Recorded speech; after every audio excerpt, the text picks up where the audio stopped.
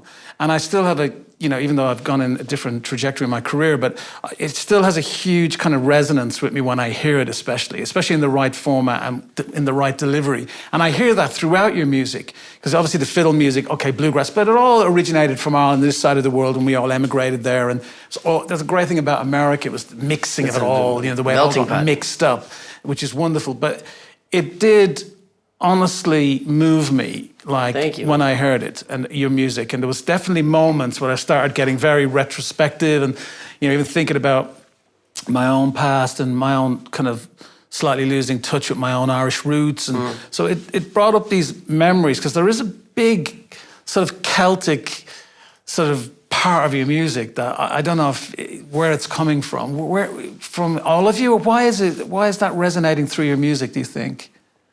What is it that really presses the button? We're Irish. I mean, that's obviously. No, I think everyone in America thinks they've got a bit of Irish in them. They probably do. I mean, I think it goes back to like that period of our life before Charles joined. That was just something that it just kind of was easy to inherit those flavors. But the thing is we never said that we were experts in that field, because we respect those artists who actually have like Alistair Fraser, like the Natalie Haas, Brittany Haas. These are artists who have actually studied that tradition, just like we spent the hours studying Bach or Beethoven or Mahler. But I think it was a way for us technically to also just have fun with the sound of the violin. And I'm just talking about the violin for now. And to fiddle, and it's also... I'm okay with that.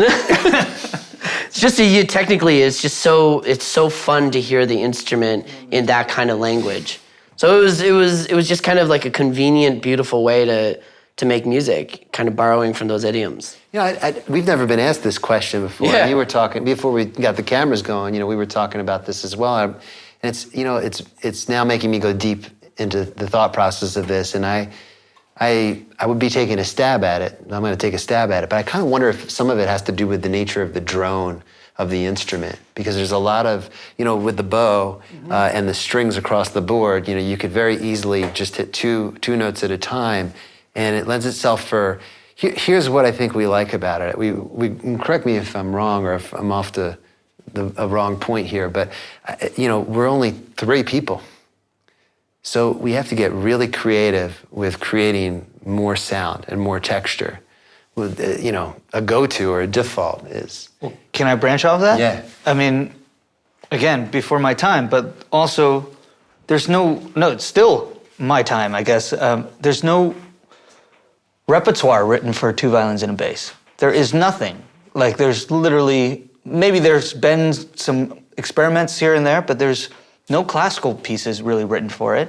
Not even a formation in Americana or jazz or blues. It doesn't happen. So these guys, when they created the band, I mean, they had to kind of create that, and we still have to actively create that and create a genre of its own.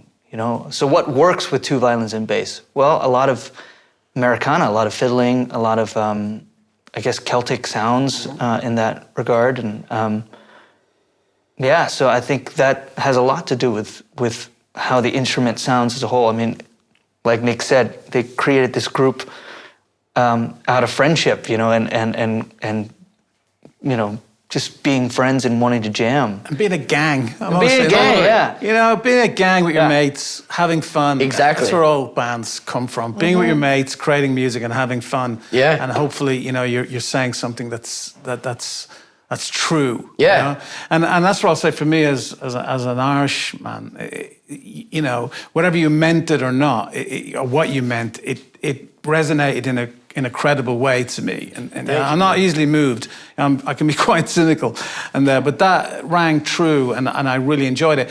And then amazing. even on to the next records, which was Over the Pines. And again, that sort of came over again, some of that. And you're kind of, I can see it coming to the next level, and you can see kind of where you're going. So were you aware of the evolution of your sound? Or? Well, that's interesting. You bring Over the Pines and that body of work. That's actually a result of us getting so lucky during the pandemic. And this was when Charles joined. So this is far into when Charles joined. So this is for the movie Land. This is for Land. Yeah. And it was very specific from Robin Wright, who that was her directorial debut. Mm-hmm. She saw a video of us from a show, and then she actually went down the rabbit hole and discovered We Just Burned This For You and some of our earlier work. And she had just bought the rights to this screenplay, and she wanted to do it, and she had us in mind from the very beginning. And it was very much like her vision for it, and her musical landscape and language that she wanted was, she talked about the drones and the Americana and the violin being this evocative instrument to kind of color this movie that's set in the West, in the Rocky Mountains. And so that was a very specific project that definitely wasn't necessarily in our musical wheelhouse at the time, because we had sort of departed from that genre when Charles joined. Well, I don't think it's too Americana. It's not completely Americana. No, you're yeah, right. no. But That's all, but it has the flavors flavor. of it. It definitely has flavors. Yeah.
For me, listening to when you get into movie scoring, and obviously, did you specifically score for that, or was Yes. it? Yeah. Oh, yeah. So you had your cues, and you had to kind of. Yeah. And we did Quite that all virtually. It was Wow. during COVID. We each had our home studios. We couldn't even see each other. Wow. And we would Zoom with Robin. She'd tell us if she liked the sound or not, and we'd Zoom with each other. One of us would record and then send it to the next guy to record on top of, send it to the next guy. And then actually, at the very tail end of it, the world kind of opened up again, and we went into a studio And we got together and we re-recorded all of the things we recorded at home. And You ended up using the ones you used. Yeah. well, Robin was like, She was not feeling it. yeah. I know that feeling. I know this. Yeah. It's crazy. We prepared to go in. First of all, it was amazing. And we should also say that we had another collaborator part of that project, a singer-songwriter, Solly, an yeah. amazing creator, Ben Solly. But And our music editor.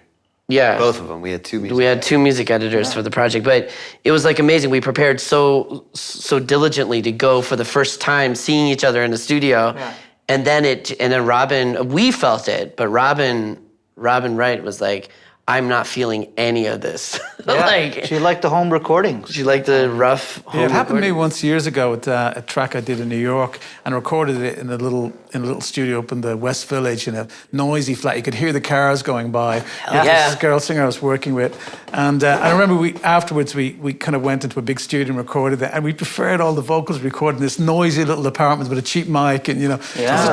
it just captured the moment. Yeah, And man. I used to be quite cynical about that, thinking it's you can always recreate them, but sometimes you can't. Yeah. There's all these other elements that come into it, and the commitment at the time, and maybe the isolation, and whatever was happening in your life, and it goes into the playing. it goes in the head, yeah. It's part of the whole physical thing of expressing yourself through an instrument and how you feel. Yeah. It is about feeling. We're trying to emotionally connect with other human beings. So sometimes in that isolation, you can capture that. Whereas if you're too correct, I mean. Absolutely. It can kind of fall by the wayside a little bit. But I definitely, again, could see things going, to the next level after that, which was the Letters for the Future, the Grammy Award, which I have to say, I think is a masterpiece. I think it's so gorgeous, that record. Thank I you, mean, man. I was playing it, for my wife this morning, and you got to listen to this. This is just astounding. And I was really, again, being honestly moved emotionally when I was listening to it. I think it's that drone aspect you're bringing into it, the kind of the way you're playing with the melody, and I can hear the melodies, and it kind of reminded me a little bit of Morricone, and even a little bit of Bernard Herrmann, and because I come from my background in listening to stuff like that is a lot of film scores. I love films, but I could hear that drama, the drama of Morricone, the way, like Cinema Paradiso or even The Mission, and I could kind of hear those kind of sort of drones coming in. And again, it had the same effect on me as the earlier albums, even though there was not much Celtic in them. It was more of a classical piece, but the intent was still the same for me, the emotional intent, which was really honest and true. And I think that's what listeners and people who love music are looking for, is that honest intent. And I felt that's your strong point. That's why I said earlier on, I don't see you as a crossover act. It's not, because that's just not a good enough title for you guys. You're kind of playing with sounds, even though on that record, it was more of a classical record with the Philharmonic was... the Philadelphia Orchestra. They're amazing. They're incredible. I mean, but you all together made... I mean, I will listen to some of that till the day I die. Dude, Well, that means so much. That's Thank you, man. huge. That's huge props to Jennifer Higdon and Kevin Puts. I mean, the two composers of those concertos. Jennifer Higdon actually wrote that concerto before I joined, right? That was something that, their first concerto that they ever commissioned. And Kevin Puts is our most recent concerto that we ever did. But these composers really captured what Time for Three is. They went to Time for Three shows, they heard Time for Three play, and they put that on paper. They're writing, they're curating, they're sculpting based off of an artist. And of course there was collaboration between composer and us, why not this, or why don't we try this? But for the most part, these composers, those are the genius. The genius all lies there, is that they captured what Time for Three is. And everything you're saying, like, I can't say that Time for Three is a classical crossover group, because that's not, and that is Kevin Puts' sound, that's Jennifer Higdon's sound. And they are classical composers curating for a group like us. But I think first of all, it's so nice with your credentials and the artists you've worked with, that means a lot. And I think what we do think of ourselves is, first of all, we're not a classical band. We are a band, but our main, and still today, it was this way at the very beginning, and it still remains today, is all we care about is communicating with each other through music and with whoever we're collaborating with. And of course, that reciprocal energy, that energy that you put out to a live show, Absolutely. but then it coming back at you. And that's like music making with everybody. And that's so, and Jennifer Higdon and Kevin Puts, they recognized what you're saying about us, that for us, our technique is to serve the music making and not the other way around, which sometimes when you're studying classical music, when it's so technically difficult, it kind of stops at the technique. But with these two composers, there are these amazing architects, but a lot of times they would write something, and maybe it's complex, and they say, can you guys jam on that? Like, and we would learn what they actually wrote, but then we would figure out our own way of saying it, our own way of executing, because we want to, after all, be emotional and be able to play it. So that's why I think these two pieces, and with the writing for the orchestra and everything else that we do, it fits us so well. And it's very much not like the composer of the old, where they write the manuscript and then they hand it to the performer and there's no communication. Mm-hmm.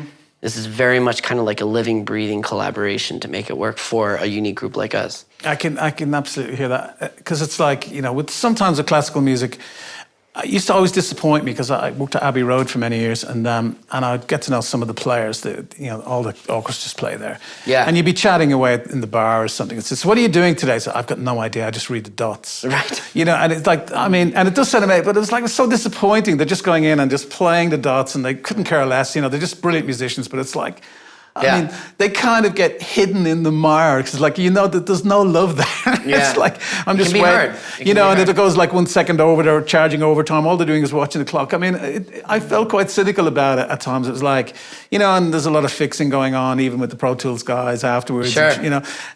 So there is kind of some definite lack of intent. And again, this is not, what you guys do, and that's not just me, trying to be nice here. I can feel the intent to try to move the needle emotionally, and in classical music, when that's your bedrock, it's a difficult world, to do that, with all the different disciplines and the cynicism. Oh, are you a classical musician? Are you a pop musician? Are you a rock musician? And trying to find that, who are you? But I think, so far, you've managed to navigate that, yeah. You know what I mean, and find your way through, which kind of leads me to, do you think you'll move more into film or as you go through, or do you think that's something you'd like to do, more into film score?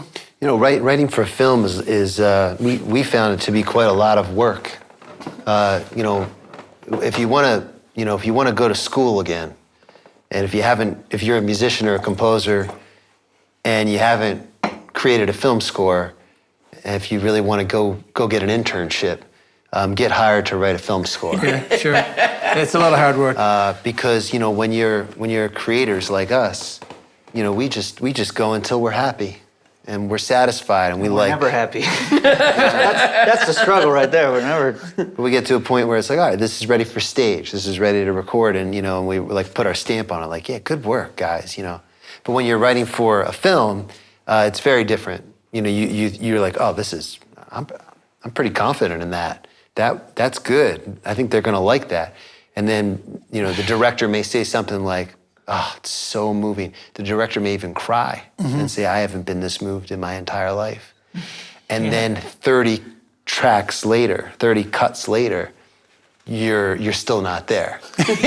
Because the timing of it doesn't quite line up to the scenery, or they just do a new visual, the lighting's a little off, there's this and that, and it's an incredible learning experience that, personally I wouldn't trade again for anything, but we're talking, 18-hour days for 4 months to get it almost done, and then, you finally realize you have some stuff in the vault that is gonna, be good for this other scene that works, or it's all wrong and you just have to start all over again. So it's really quite a process. And in land, I would say, humbly speaking, Time for Three is using maybe about 1.5% of what we actually do.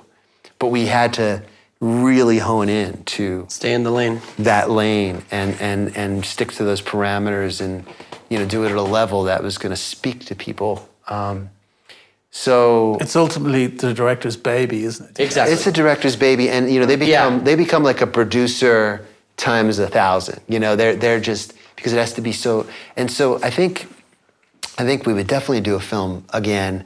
And for Time for Three, it's sometimes it just makes people head spin. So they're like, wait a second, okay, you play concertos with orchestra, you have 4 concertos, you have other couple on the horizon, you write songs with singer-songwriters, you do produced tracks, you do stuff in the film world. Who the hell are you? What's going on? Like, I don't know, what do I tell people you are, you know? And I think that really is just who Time for Three is. I mean, there comes a point, like in an artist's life and in our lives, where it's finally just like, you know, this is, you know, what you see is what you get. You know, we're very attention challenged or inquisitive or something in between, and we're very curious. And I think, and we wear our hearts on our sleeve, and that's what you've been saying, and that's what I think that's the bottom line with everything. It's an honest intent, you know, and trying to give an honest It needs to be, version of yourself or a part of yourself, and it's like to sort of lay yourself bare, you know. Yeah. And that can be very difficult at times, because it's like there's that kind of, you know, you finish. For us, but for us, if we don't feel that, that's our North Star, though. So until we feel that, we're not satisfied, and that's a great compass to have, even though our curiosity is so diverse in our expression. But if we don't feel it, then, like, emotionally, then it doesn't fly for us. I kind of wonder, like, you know, what if groups in general, or, you know, like this philosophy, we were talking about this in the ride here today. You know, what if everybody just thought about this idea that you're only doing 2% of what you're really capable of, you know, and there is no ceiling. You know, when I think of classical music, which is the genre that we all speak together, that's our language, and that's what brought us to one another. There's so many people out there in the world that don't even really truly understand what that genre is. So it's not right or wrong when they hear, you know, these guys, 2 violins and a bass. They don't necessarily even know, and we love that. Because, you know, there's that whole world we can speak to from, like, ground zero. You know, not to mention all of the kids in the world. We love to go into schools. That's one of our favorite things to do. We've gone in over 1,000 schools in our existence. Wow. And play for kids. And, you know, they're in a very, like, okay, whatever you're going to do right now, this is the first time I'm experiencing it. And I have no idea what to expect. And to just nurture that is, you know, it's... First impressions, give them the first impressions. It's incredible, isn't it? It's like, you know, that thing about kids need that inspiration, you know, and what's possible. And also just the love of music coming from you. Exactly. I remember I tell this story, I don't know if I've told it on the podcast yet, but when I was a kid, I was an apprentice electrician, and I was kind of in a band, you know, and and I remember you'd get a lineup, you know, in the mornings, and the electricians would come in and they'd pick an apprentice for the day. So one day this guy came in and he picked me. I had like skin tight jeans, long hair, you know, get in his car, and he said, he kind of guessed, you're into music? Yeah, I'm in a band, man. This is just passing through. I'm going to be big, you know. And he said, do you want to come back to my house for, you know, a cup of coffee and sort of, you know, sandwich or something? And my wife's there, she'll cook us something. And it was one of those jobs that was dead easy. It was like working for the council. So anyway, we get back to his house, and he just says, you know, I'm just going to go in and put the kettle on. He said, why don't you just go into that room there, and I'll be in a few minutes. So I walk into this room, and from the floor to the ceiling, all the way around was vinyl. Mm-hmm. And this is like way before, you know, streaming, anything else. Of course. And this guy had everything, from classical music to punk to metal to reggae. And it was like I was in heaven. And he would say, like, you know, just feast your ears on this one, man. And it was one of those jobs, so I just couldn't wait to get to work in the morning, because we go back and spend 2 hours in his house just making toasted cheese sandwiches and listening to music, you know. And I was just thinking of him recently, and I'd love to thank him. He had such a huge impact on me as a kid, because I'd no bigger brothers, and, you know, I was a bit of a loner as a kid, and all I used to listen to was Irish traditional music when I was younger. And And he just introduced me to all this fantastic music. I mean, like nothing about electrics.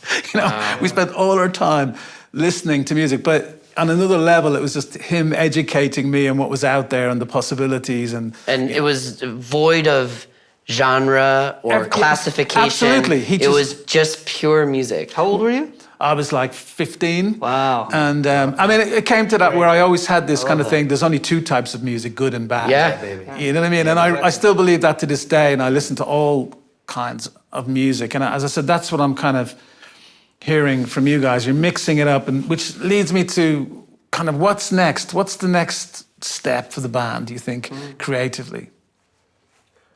So many. I mean, as you pointed out, we've had a very radical kind, from the perspective of the classical genre, we've been very radical in our experimentation.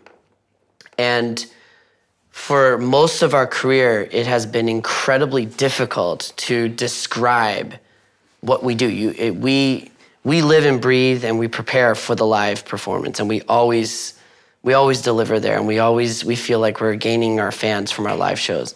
But it's really been hard to describe us.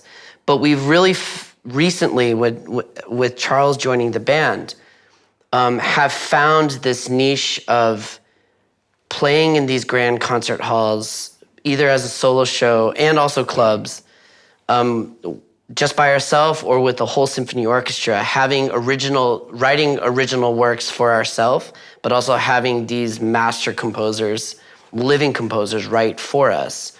But yet we're living on the outer periphery of that genre. But we feel like we're the most at home in that space. And I think the future is we want to continue existing in that.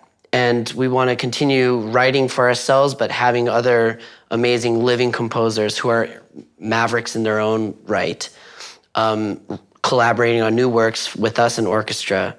But then, continue the journey and continue pushing the genre and pushing ourselves and challenging ourselves. We're not sure if we exactly know what that is yet. Well, I think that goes back to what you said. Like, I really do think the struggle is what keeps the fire burning. It's the moment we feel comfortable or we figured it out, It's all over. That's the end of the band, and we haven't found that. And I think that's the exciting thing about being a musician, a creative, in a way, is that yes, we can go and just play the dots on the page and call it a day, but that's not what drives us. We sometimes don't know what's next, and that's a scary thing, but it's also it's a blank canvas, and. Because I've heard you guys doing pop music, or rock music if you want, with, what was the track again? Vertigo, which is beautiful. Is that you singing? Yeah, that's all of us singing, yeah. All of you, the three of you. He's our lead singer. Vocals are great on it, man. It's really great. It's a beautiful pop song. I mean pop in the right context. It's really beautiful. So I was thinking when I heard that, as kind of collaborations with other artists, like even major, Clean Bandit did it in the UK. They're from classical backgrounds, and they went into that and made fantastic records. And I thought, that's something that maybe further down the line I could see you guys doing. Because there's you don't have that snobbery. Oh, we're classical musicians. We shouldn't do this. We'll give it a go. Why not? Absolutely. Who knows what may happen? And you know who told us the same thing? Very interesting with you. We were on tour with Ronan Keating. Oh, we were on this, the night of the proms, and he heard that song before we recorded it or anything. This was written by a friend, Steve Hackman. Sure. This song, and we were rehearsing it one day, I think, in a dressing room, and he kept walking by, and it was like, if you guys don't record that, I'm going to record it. So like, shit, we better record it. He was just so supportive of that, It was that was a different time of our lives too, that tour. But we have 4 projects in the works right now. So we're thinking, as a band, we're thinking more ahead these days. It's really important, for a group like this that is already, confusing to the industry in a lot of ways, to push in the same direction. So although we're a wonderful democracy, and we are, we will agree and we'll stick to the plan and we'll go for it. And these projects are they're very exciting. What's coming down the pike. We're doing more with Kevin Puts, which is the album, Letters for the Future, Incredible. which is this project is something we're really, really excited about. We have a couple of composers from the classical vein, but that are also like-minded to us, that are writing us our fifth and sixth concertos. And we have an album that we're focusing on right now that we're all trying to kind of wrap our heads around. That is, it's not the norm. It's a little unusual, but it's something that's meaningful. And I think, to Nick and Charles' point, it's about hitting that chord. It doesn't really matter what genre it is or who it's with, but that it's that type of energy that feels right to where we're headed, And there have been times where, Time for Three's going in a direction and we turn a little bit one way or the other. But there's not a whole lot of times where we just completely go back the other direction. It's like there's a degree of variation. And so right now, I think, it's kind of the way that I've been walking around Prague these last couple of days. I don't know about you guys, but I haven't been turning on the maps, and I've just been finding my way through, this cobblestone and this cool little nook and, going up the stairs and seeing where Stalin fell and, the Michael Jackson concert and, that type of embrace of just, kind of an aimless, wonderful walk on a beautiful late afternoon. It's kind of a beautiful metaphor for Time for Three and where we're going. Brilliant. I mean, it's a gorgeous city, being in Prague. I mean, I fell in love with it ages ago and can't believe it now. Just keep coming back, to keep dragging me back. I try to leave, but they just keep pulling me back in. But no, it is, and especially for classical music, there's so much amazing history. Classical musicians here. I mean, they're off the scale. I mean, you've been to the Rodolphinium. Sorry if I said that wrong. I'm always saying it wrong. But it's an amazing place, and I've been there loads. Well, they let me sit in on rehearsals sometimes. And this orchestra is insane. Yeah, they are incredible. One of the best in the world. Yeah. I'd say, right? Absolutely. It's a joy to work with them. So we have a concerto that we play written by Chris Brubeck. Wow. Son of Dave Brubeck. Really? Son of Dave Brubeck, yeah. And it's a jazz concerto. And We haven't recorded it yet. We're trying to figure that out. That's one of the I think we should do it. They can swing here. I mean, this orchestra not only plays the tradition of Dvorak and all these great composers that we studied, but we brought this concerto over and they swung and they just had they can groove. Well, that's been amazing for us. Dvorak is from here. I mean, his memorial is, just a few miles outside the city. And of course, that's music that we feel like Dvorak, Mozart, all of the European tradition. We feel like we've grown as humans, but as artists with those scores, right? But as we said on stage today at rehearsal, in a gesture of thanks, sincere thanks, is, of course, they've been so happy to see us and all this, but their intention and they're playing the love that they're putting into our music and the music that Kevin Puts, an American composer, wrote, and this new energy is overwhelming.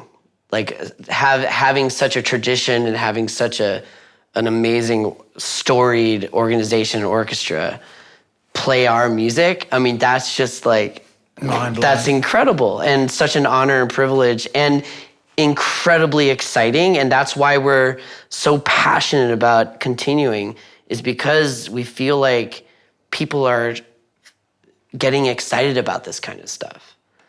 Doing the unexpected in a place that's just full of tradition and, celebrating a tradition, but leaping way forward. I mean, listening to classical music live is a different. There's nothing like it. And I was just even speaking to one of the producers here today, Christoph, and we were talking about, back in the day of Beethoven or Bach or whatever, to go to a concert, what it must have been like. Totally. No recall, no recording. You just had to live the moment, every second of it. I mean, how amazingly exciting that must have been. And I think that tradition is carried through, right to now. It's like you can get the record, but nothing is like. No, I think. I think that kind of weirdly killed the industry. The advent of recording a classical music concert sort of I mean, that's a whole nother debate. It was prosperous for a while when recordings came out, but then you can have a whole orchestra in your living room. You didn't have to go out and go. But now, like you're saying, I think more people are like, yeah, it's not the same. And they're going out and they want to go experience a full orchestra and how it vibrates your whole body. It's like on that, Contact One, The Call, the first track on the album. When the strings, the whole string section comes in, it's like... You get it, man. You totally get it. Oh, my God. Dude. It's like, Imagine that live, You know what I mean? Yeah. I'm getting goosebumps just even thinking about it. Yeah, man. Because it's like, And so today at rehearsal... Whoa.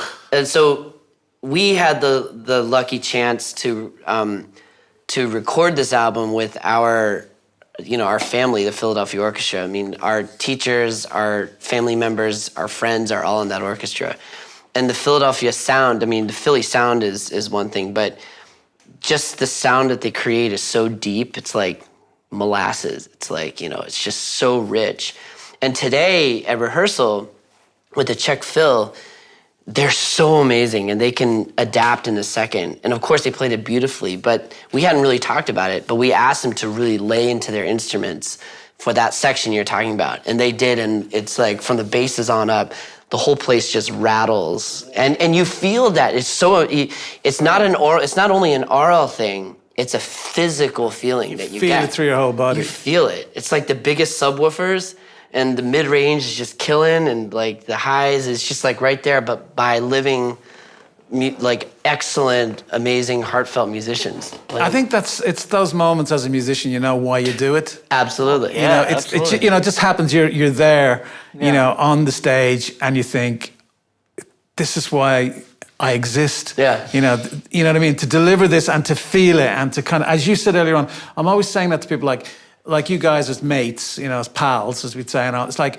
you're a gang, and I've always said this, you get on stage and you play for each other first. Yes. And then you kind of connect with each other, and then you play for the audience, and then you feel the backwards and forwards. Exactly. I've always felt exactly the same way, because I performed for years myself, and I understand that feeling. It's it's not corny, it's just true. It's like love that goes backwards and forwards, and there's no describing it. And I think that's that thing of live, no matter what happens going into the future with, we could get into a big subject of AI and what's happening with all of that. And scary. But the live thing is still the one area that we can hold on to, that they can never really, maybe, never say never, they can never really replicate that moment of pure emotion that you can only be when you're there. And that goes right back to hundreds of years, maybe thousands of years, when people were banging on a rock, trying to make a sound, to feel something and to kind of to make a statement, even right back to Neanderthal man, people were trying to connect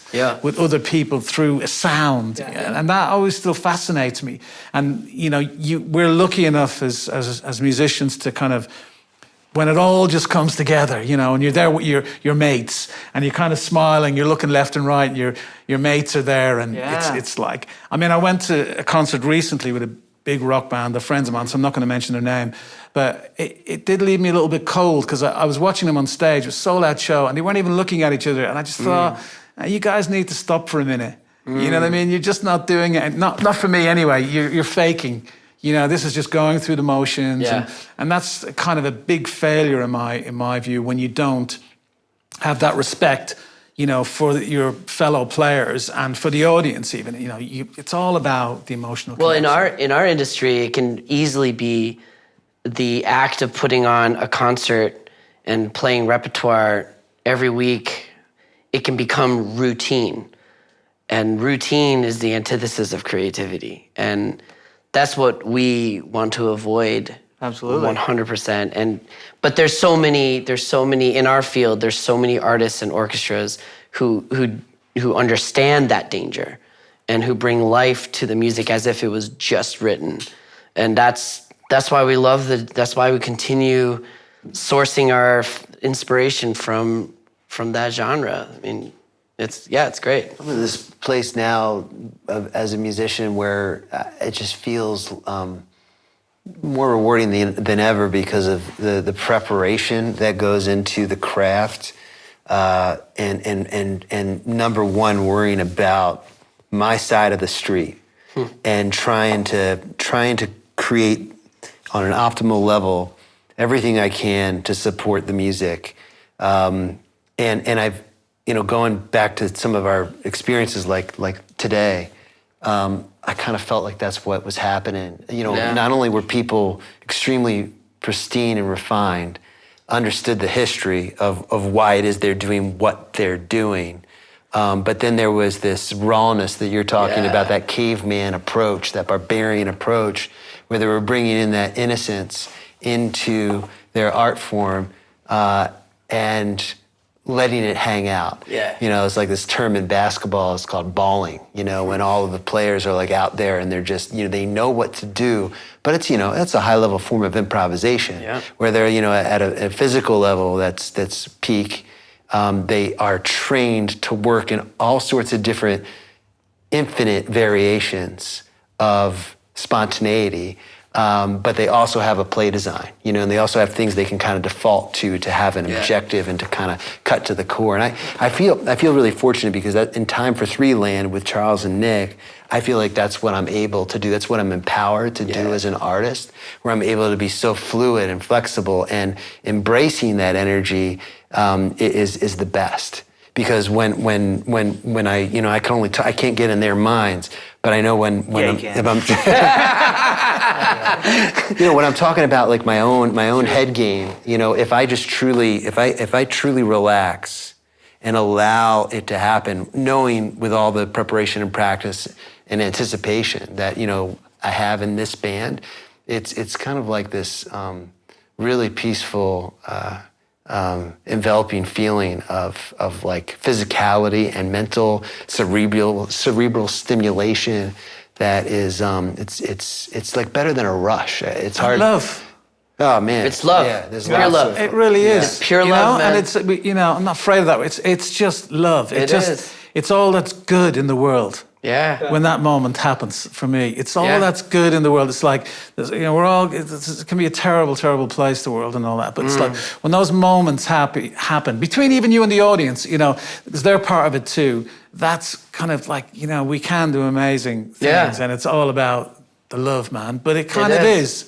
It's not corny. It's no, man. It's so real, and it's celebrating. And love also means struggle, and love also means leaning into the difficulties. And when you can sense this about our live shows, when there's a place that's a little tricky, we dig real deep.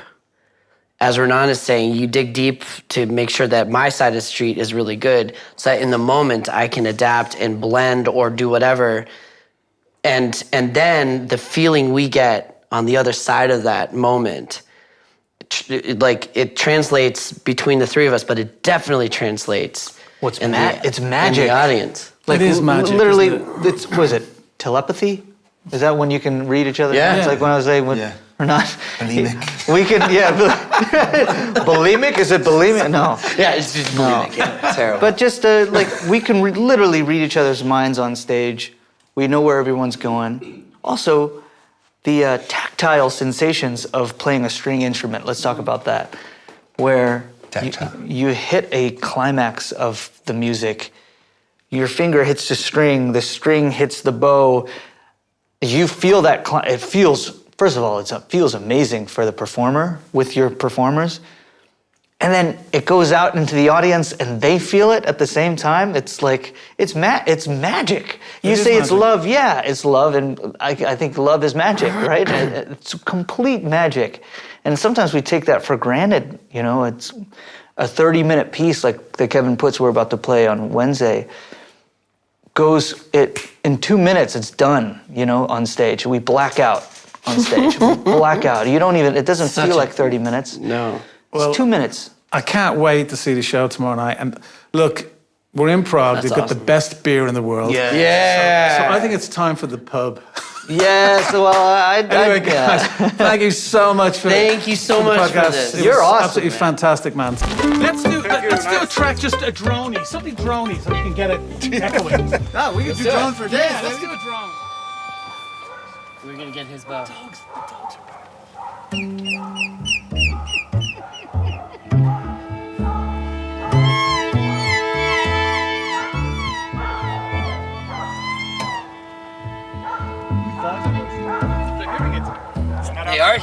not after 10 yet. So maybe you'll have to come around this way, dude, because you're not shouldn't be really in the shot at the back.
Amazing.